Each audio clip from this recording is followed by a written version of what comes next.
Bonjour à toutes et à tous, bienvenue, c'est Smart Impact, l'émission de la transformation environnementale et sociétale de notre économie. Et voici le sommaire. Mon invité, c'est Cyril Brégoux, qui est expert en rémunération et associé chez Peoplebase CBM pour présenter une étude sur les inégalités sociales entre les femmes et les hommes. Les écarts persistent, on va le voir ensemble. Notre débat, il portera sur la décarbonation du secteur aérien, équation très compliquée. On va s'appuyer sur une étude de l'ADEME qui propose des solutions, différents scénarios. Le plus efficace reste de moins prendre l'avion. Et puis dans notre rubrique consacrée aux startups éco-responsables, vous découvrirez Flora Food et ses alternatives végétales pour remplacer le beurre dans nos assiettes. 3 thèmes, 30 minutes pour les développer. C'est parti!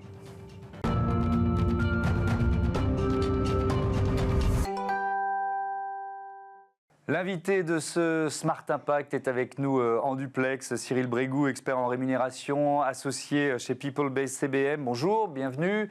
Merci d'avoir accepté notre invitation. Vous publiez votre étude 2025 sur l'équité salariale entre les femmes et les hommes. Le principe de cette étude, dites-nous, c'est la combienième édition? On en est où?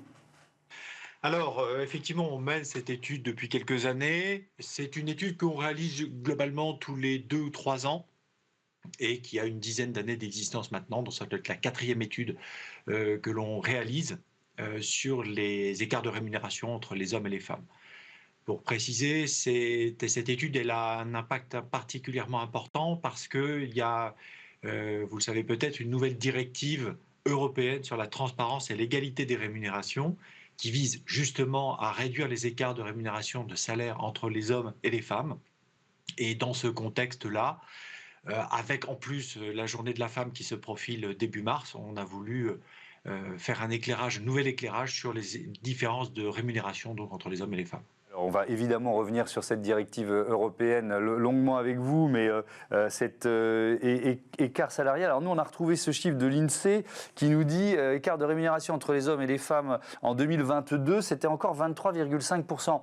Alors je ne sais pas où vous vous situez, vous, par rapport à ces chiffres-là. Et puis peut-être, est-ce qu'on peut les expliquer? De quoi on parle? Est-ce que c'est à poste, à ancienneté égale? Parce que moi, je vois plein de chiffres un peu différents.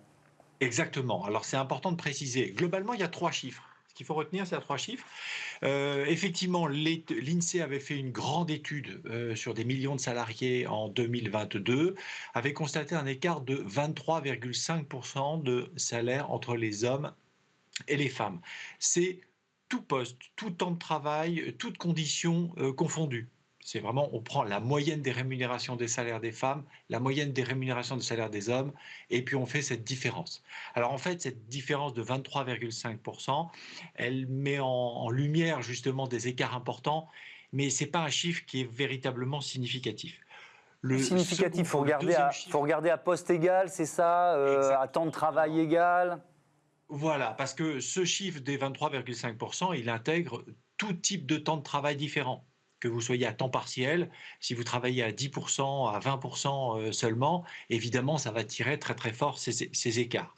Donc le deuxième chiffre le plus important, c'est moins 14,9%, globalement moins 15%, à temps de travail identique.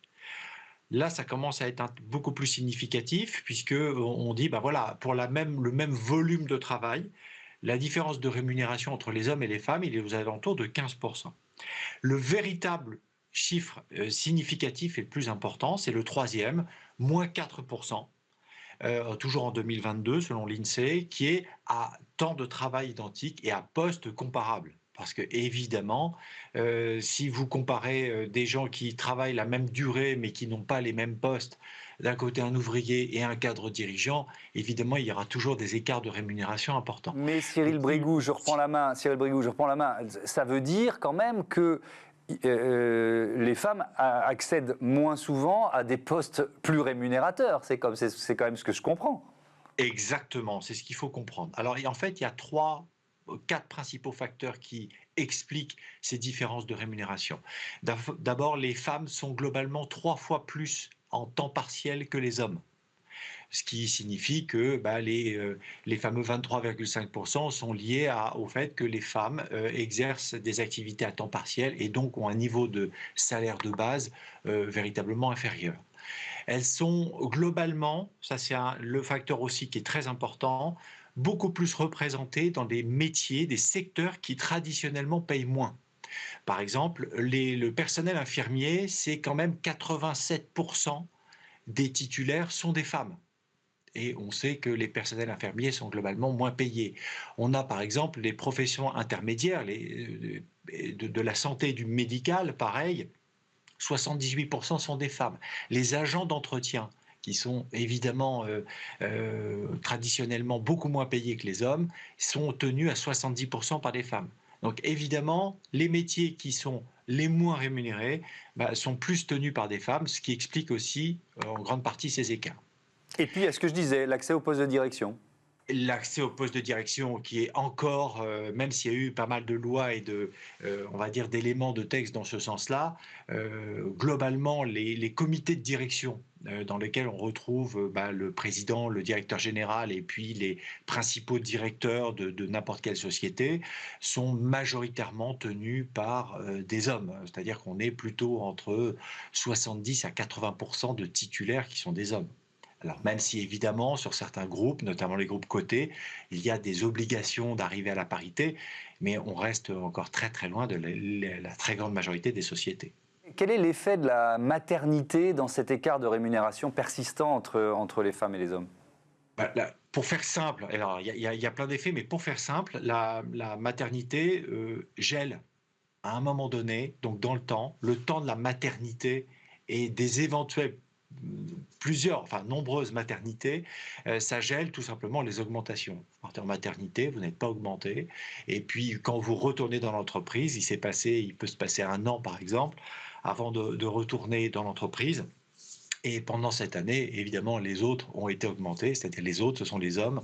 Donc il y a ces écarts qui mécaniquement augmentent. Donc la maternité joue un rôle dans les écarts de rémunération. Et donc, il y a cette directive européenne sur la transparence et l'égalité des rémunérations qui a été votée. Qu'est-ce qu'elle va changer concrètement ? Alors, c'est une directive qui a été votée en mai 2023, qui est une directive européenne dont l'objectif est d'essayer d'améliorer justement tous ces problèmes d'iniquité salariale au niveau de l'Europe. Il faut quand même savoir qu'au niveau de l'Europe, justement, l'écart de rémunération n'est pas de 4% comme chez nous, mais de 14% à temps et à durée significative. Donc on est mieux disant, entre guillemets, en France. On a quand même 4%. Alors nous, on a fait notre étude en 2024, donc qui vient de sortir. On est plutôt à 3,2%. Il y a quand même un écart. Mais cette directive, elle a pour but de dire, voilà, il faudrait quand même qu'on s'attaque sérieusement à ce problème. Alors, c'est une directive européenne qui n'a pas encore été transposée en droit français, mais ça va arriver très très vite.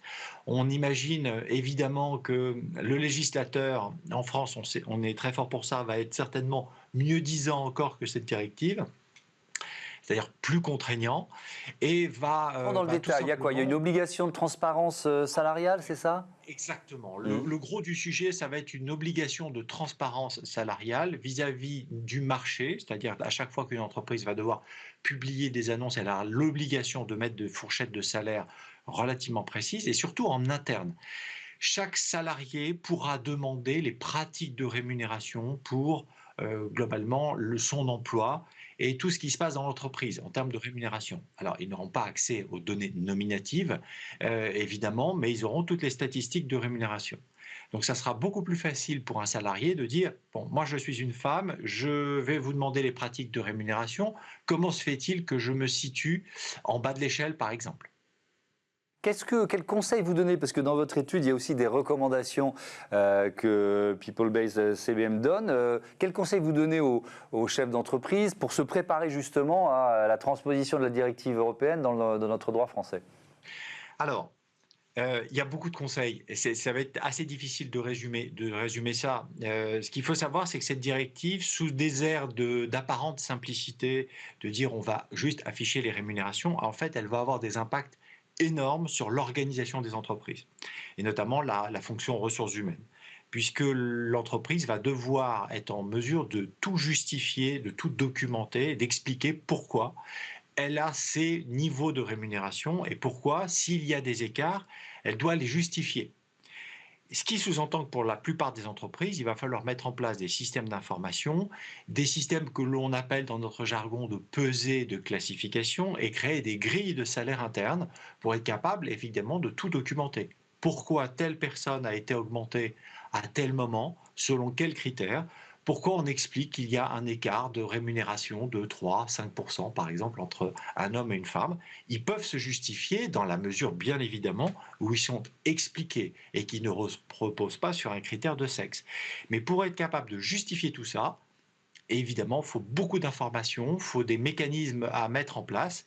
Et ce qu'on constate aujourd'hui tous les jours, c'est que beaucoup d'entreprises ne sont pas prêtes, n'ont pas à leur disposition tous ces outils de grille salariale, de suivi des évolutions professionnelles.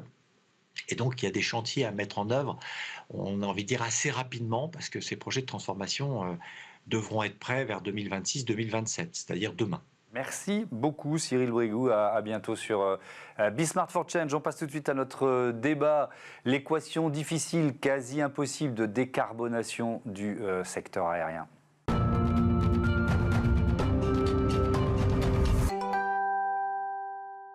Le débat de ce Smart Impact, la décarbonation du secteur aérien avec Marc Cotigny, bonjour. Bonjour. Bienvenue, vous êtes ingénieur expert service transport et mobilité à l'ADEME et Jean-Christophe Lambert, bonjour. Bonjour Thomas. Le fondateur d'Ascendance, l'ADEME qui a publié en 2022 un rapport sur l'avenir du secteur aérien. Vous prévoyez 3 scénarios, on va en parler. Peut-être d'abord le constat, les émissions de gaz à effet de serre de l'aviation, elles continuent de progresser en France et dans le monde, d'une manière générale? C'est ça. En fait, il est intéressant de remonter peut-être à l'année de référence qui est 1990. Nous, dans ce rapport, on avait mis en lumière que pour la France, les émissions avaient augmenté de 85% entre 1990 et 2019. Alors que si on se projetait sur une tendance de la neutralité carbone en 2050 et donc une diminution régulière des émissions entre 1990 et 2050, le point de référence en cette année 2019, ça aurait été moins 60%. Donc il y avait un gap très important. Un écart énorme entre ce que l'aviation a fait pendant cette période et le point auquel on aurait dû se retrouver. Et depuis 2019, alors, la tendance est... Il y a eu l'année Covid. L'impact du Covid, qui s'est particulièrement remarqué en 2020, mais progressivement, les niveaux de trafic ont remonté. Et les dernières statistiques de IATA au niveau mondial montrent que la consommation de kérosène a dépassé en 2024 celle de 2019. Et en France, les niveaux de trafic sont à peu près à 25%, je crois, en dessous en 2024 de ceux de 2019 pour les vols intérieurs, la métropole, mais pour ce qui est des vols entre la France et les territoires d'outre-mer ou les vols internationaux, on a légèrement dépassé le niveau de 2019 et donc proportionnellement, donc probablement que les émissions ont retrouvé ce niveau. Et puis, alors si on regarde les projections, Jean-Christophe Lambert de l'IATA, l'Association du transport aérien international, les prévisions de croissance, elles restent fortes. Au niveau mondial, là je parle du niveau mondial, on parle de doubler le trafic en 10 ans. Donc, le parc d'avions, ce sont les prévisions d'Airbus. Oui, alors donc on se dit d'un côté, il y a un secteur qui fait plein d'efforts, parce que vous allez nous l'expliquer, et vous travaillez sur une technologie de rupture, et puis de l'autre, il y a un transport aérien qui continue d'augmenter. Bon, l'équation, elle semble très compliquée à résoudre. Peut-être en quelques mots, quels efforts ont été faits avant de présenter Ascendance? Les moteurs sont moins gourmands, on utilise plus de carburant de synthèse. Qu'est-ce qu'on peut en dire déjà aujourd'hui? Les pistes et les efforts qui ont été faits, j'ai tendance à dire souvent, pour décarboner un avion, il faut diminuer son besoin énergétique, qui consomme moins. Et là, effectivement, il y a eu beaucoup de recherches, notamment sur les matériaux pour l'allègement des avions. Il y a eu beaucoup de recherches sur l'aérodynamique, pour qu'ils consomment moins, qu'ils soient plus efficients. Et puis sur l'efficience des systèmes, notamment de motorisation des moteurs. Le deuxième axe, c'est les carburants, donc avoir des carburants décarbonés ou moins émissifs. Et là, il y a eu beaucoup de travaux, notamment sur ce qu'on appelle les carburants d'aviation durable, on y reviendra. Et puis l'hydrogène, mais à plus long terme. Et on a vu récemment qu'il y a eu quelques nouvelles qui n'allaient pas forcément dans le sens de l'hydrogène à très court terme. Donc l'aviation s'est beaucoup améliorée et fait des efforts constants. Par contre, ce que vous mentionniez, c'est vrai que le trafic, l'aviation est quelque chose qui est plébiscité partout dans le monde. Et notamment, la croissance est mondiale. Elle n'est pas forcément en France, elle est plutôt sur des pays d'Asie comme l'Inde, la Chine et puis les États-Unis qui utilisent énormément l'aviation. Oui, d'une certaine façon, plus un pays se développe, plus sa population s'enrichit, plus elle va avoir tendance à prendre l'avion. Ascendance, vous travaillez sur quoi? Une alternative au moteur thermique de base, c'est ça? Alors, Ascendance, on travaille sur l'hybridation. C'est-à-dire qu'on associe une batterie et un moteur thermique qui peut accepter des carburants d'aviation durable pour jouer justement sur les deux piliers que j'ai présentés, c'est-à-dire réduire la demande énergétique de l'avion, mais aussi décarboner ses sources. Aujourd'hui, ces innovations, elles se portent sur des moteurs, plutôt des avions qui ont des hélices, donc on n'est pas sur la grande aviation commerciale, mais ça commence dès maintenant avec cette typologie d'avion qui permet de travailler de façon très pragmatique les technologies, déposer des brevets, travailler avec les autorités certificatrices, pour préparer l'avenir de l'aviation commerciale pour après-demain. Ça veut dire que vous pensez que votre principe d'hybridation pourrait s'appliquer à des avions plus gros, des avions de transport de passagers, enfin ceux qu'on utilise régulièrement ou de temps en temps pour ceux qui prennent moins de l'avion? Alors directement non, parce que les principes sont différents. Par contre, il y a un ensemble de technologies qu'on va développer qui pourraient, j'utilise le conditionnel, être réutilisé. Et on commence à travailler avec des acteurs qui développent des gros avions pour justement voir si ces technologies pourraient avoir un avenir dans leur feuille de route. Marc Cottini, dans les 3 scénarios que vous avez évoqués dans ce rapport, le seul vraiment efficace, c'est celui où on prend moins l'avion. Il faut se dire les choses.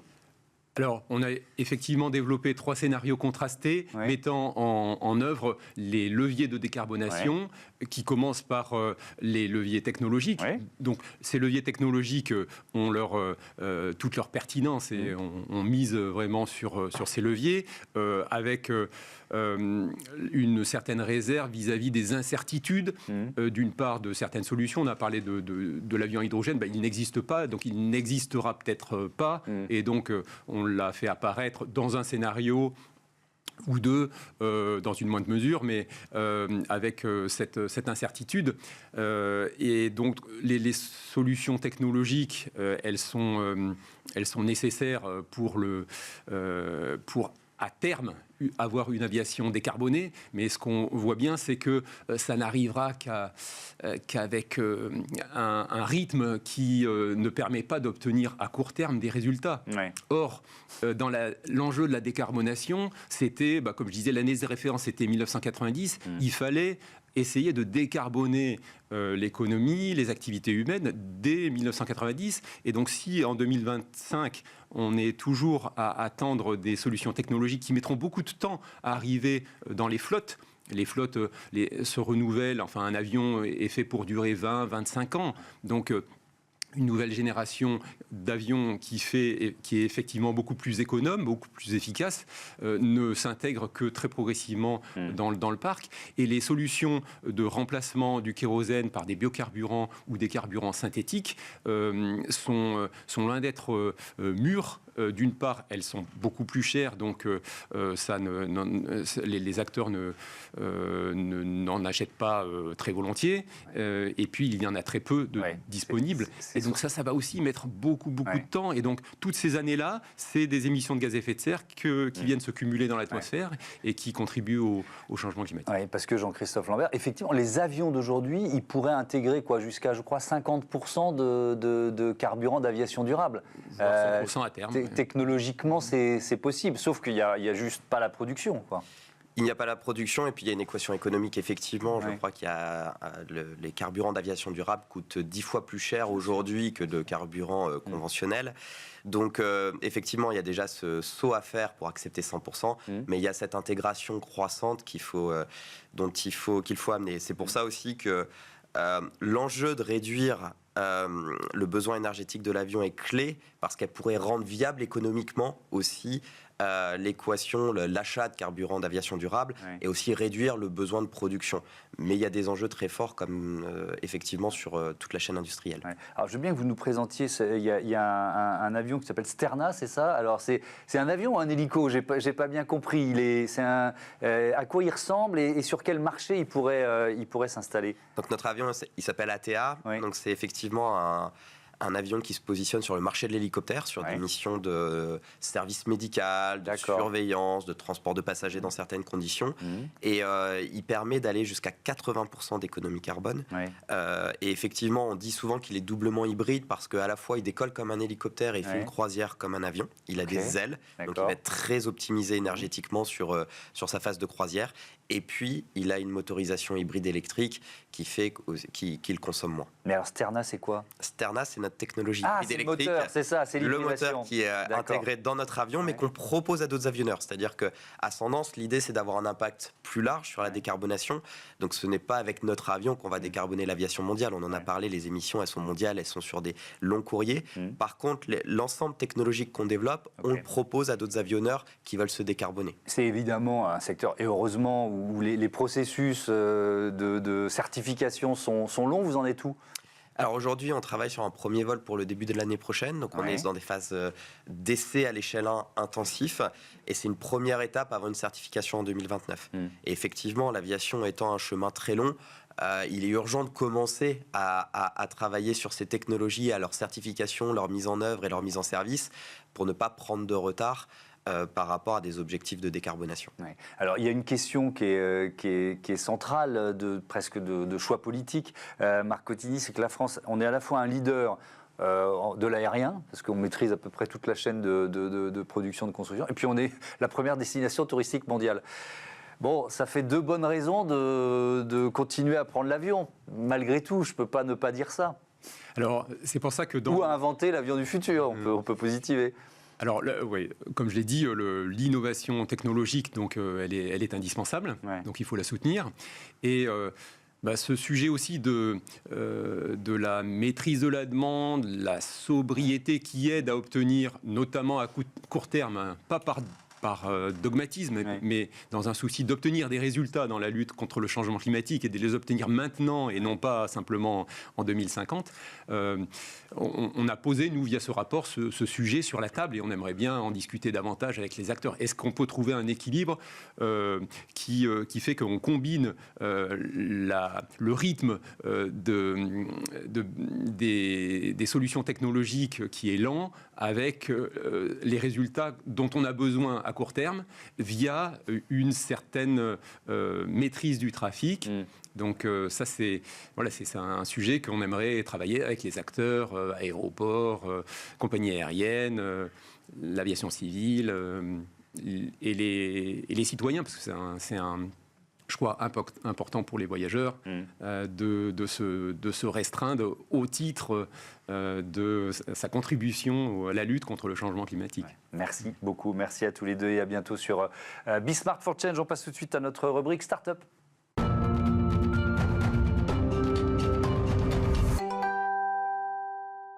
Smart Ideas avec Olivier Blanchard, bonjour. Bonjour Thomas. Bienvenue, vous êtes le directeur général de Flora Food de Groupe pour la France et la Belgique, groupe néerlandais si je ne me trompe, créé en 2019. C'est quoi le périmètre de ce groupe? Alors le groupe, c'est un des groupes leaders au monde dans tout ce qui est plant-based, donc industrie à base de plantes. C'est un groupe qui fait un peu plus de 3 milliards d'euros et on s'affirme vraiment résolument comme le leader de l'alimentation à base de plantes. Donc on est connu notamment pour des marques historique de margarine, mais on est aussi leader du fromage végétal et on a pour ambition de développer le marché dans les années à venir. Et donc là, vous proposez une alternative au beurre, c'est ça? Alors exactement, avec Flora, donc la marque Flora, on la lance sur le marché français, elle est arrivée l'année dernière chez Carrefour. Et en fait, Flora est un produit assez rupturiste. C'est une alternative 100% végétale au beurre. Et c'est composé de quelques ingrédients très simples, il y en a 6 ou 7. C'est principalement de l'huile végétale, colza, tournesol, coco. Et puis il y a également des fèves dedans. Et puis derrière, des arômes naturels qui donnent le goût au produit. Et sur la version salée, du sel. C'est assez simple. Oui, c'est assez simple. Et alors moi, je me pose toujours cette question pour les produits qui sont des alternatives à... sur les itérations, le nombre de versions différentes avant d'aboutir au goût, à la texture, à ce que vous recherchiez? Alors, il y a eu énormément de recherche et développement avant. C'est pas un projet qui arrive comme ça. Bien donc, sûr. c'est des années de recherche et développement pour avoir, je dirais, un triptyque qui fait aujourd'hui qu'on est très stable. Le premier, c'est le goût. C'est le plus important. On est sur le marché en plus français. On est un marché où le beurre est très fort. Il nous faut des produits qui sont bons. Et Flora tique le côté goût. Le deuxième pilier, c'est un pilier environnemental. On est à la fois sur une recette, comme vous le dites, qui a été testée depuis très longtemps, qui propose réellement une alternative végétale au beurre, parce qu'on est sur une texture et un goût qui est vraiment quelque chose de nouveau sur le marché. Et puis on a également des conditionnements où on est la première marque à proposer une barquette 100% en papier. Donc là aussi, c'est facile de le dire, c'est pas facile à faire, et c'est la seule marque. Quand vous êtes sur un marché absolument dédié sur le plastique aujourd'hui, on n'est que sur des barquettes en plastique, donc c'est la première marque à être par son contenu et son contenant vraiment très saine sur le plan environnemental. On parle de 80% d'empreinte carbone en moins par rapport au beurre. On reviendra sur le contenu, mais sur le contenant, effectivement, il y a quelques impératifs. Ça a dû être compliqué de réussir à faire un emballage 100% papier, parce que, moi je pose des questions de béotien, mais le plastique a quand même beaucoup d'avantages et le papier en a moins. Moi je pars de ce principe, donc comment vous avez sauté ces obstacles? Alors le papier n'en a pas moins. Aujourd'hui, on a réussi à mettre au point. Et en termes d'étanchéité, par exemple, ce sont des brevets, ce sont des années de recherche et développement pour justement arriver à avoir une étanchéité et un papier qui résiste à la matière grasse, donc qui ne transpire pas sans mettre de film plastique à l'intérieur. Donc c'est de la recherche, de la technicité, et là on tombe vraiment dans de l'ingénierie, mais qui permettent aujourd'hui de contribuer à la décarbonation et à un usage moindre de plastique. Et sur le contenu, pourquoi c'est important d'avoir une alternative au beurre, une alternative végétale? En quoi l'impact carbone est plus faible? Alors l'impact carbone est plus faible. Alors en quoi c'est important déjà? C'est que réduire l'empreinte carbone, c'est quelque chose qui est indispensable. Et notamment l'alimentation contribue massivement au niveau mondial à produire malheureusement du CO2. Donc le végétal, pourquoi c'est une alternative qui est intéressante? C'est qu'en fait, au lieu de passer par l'animal, vous passez directement de la plante qui, en grandissant, stocke du carbone, fait des graines, et à partir de ces graines, vous faites de l'huile par un process de fabrication qui est très simple. Je vous l'ai décrit, c'est 6 produits, donc c'est relativement simple à faire d'un point de vue technologique, et c'est beaucoup moins émetteur de CO2 que l'alternative qui passe par le monde animal. Donc c'est important dans la décarbonation de pouvoir développer les filières végétales, et ça, la plupart des enseignes le font en France, mais aussi massivement en Europe, et d'autres pays sont largement plus avant-gardistes sur les filières végétales. Et ces matières premières, elles coûtent de plus en plus cher. Comment est-ce que ça coûte plus cher de faire un beurre, une alternative au beurre ou du beurre traditionnel? Alors, on est sur l'ensemble des matières premières, que ce soit le beurre, on a vu une inflation massive ces derniers mois, que ce soit les huiles, aujourd'hui on voit une inflation également, on est entre 20 ou même 70% pour certaines huiles. Donc on est sur une inflation qui est très forte. Par contre, sur le positionnement prix du produit final, et les distributeurs aujourd'hui pratiquent un prix sur Flora, on va dire qui est un juste milieu, donc on est moins cher que le beurre, et on propose donc dans un contexte d'inflation une alternative en plus intéressante pour le consommateur et pour le portefeuille. Merci beaucoup Olivier Blanchard, et bon vent à Flora Food. Merci à vous. Et à bientôt sur Be Smart for Change. Merci à toutes et à tous de votre fidélité. Je vous dis à très bientôt sur la chaîne des Audacieuses et les Audacieux. Salut.